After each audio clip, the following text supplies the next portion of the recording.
যেমন গতকাল আপনারা দেখেছেন বৃষ্টির কারণে অনেক জায়গায় লক্কর-ঝক্কর যে বাসগুলো আছে, বড় বড় বাস, সেগুলোও কিন্তু নষ্ট হয়ে পড়েছিল জলাবদ্ধতার কারণে।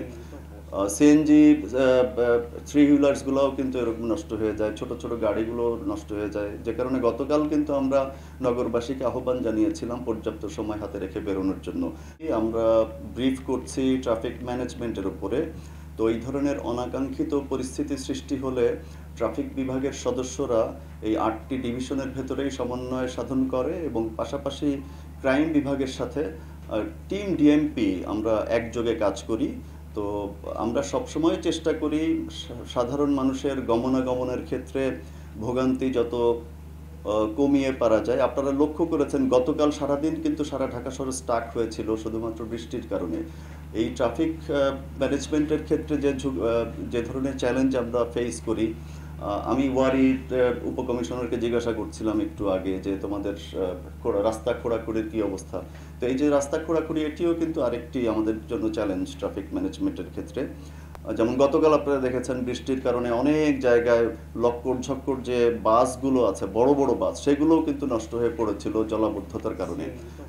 সিএনজি থ্রি হুইলার্স গুলাও কিন্তু এরকম নষ্ট হয়ে যায়, ছোট ছোট গাড়িগুলো নষ্ট হয়ে যায়, যে কারণে গতকাল কিন্তু আমরা নগরবাসীকে আহ্বান জানিয়েছিলাম পর্যাপ্ত সময় হাতে রেখে বেরোনোর জন্য।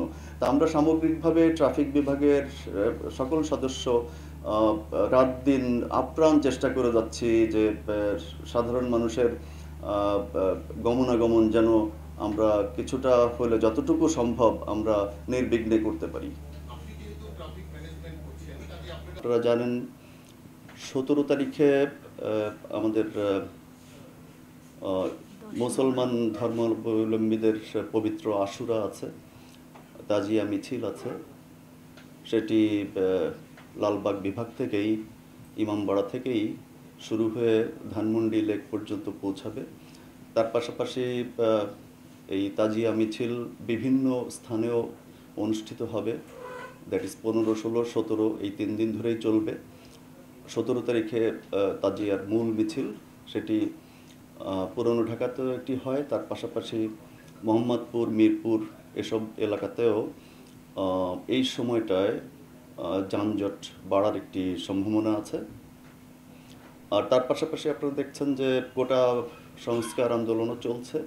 সব কিছু মিলিয়ে আগামী সপ্তাহে আমাদের ট্রাফিকের যে চ্যালেঞ্জগুলো সেটি বললাম, এবং এই চ্যালেঞ্জকে সামনে রেখেই প্রত্যেকটি বিভাগের ট্রাফিকের উপকমিশনারগণ তাদের মতো করে এই ট্রাফিক ম্যানেজমেন্টের ক্ষেত্রে জনভোগান্তি যেন কমাতে পারি আমরা, সেটির ব্যাপারে সকল ডিভিশনে সকল উপকমিশনারগণ কাজ করছে তাদের নিজস্ব পরিকল্পনা অনুযায়ী।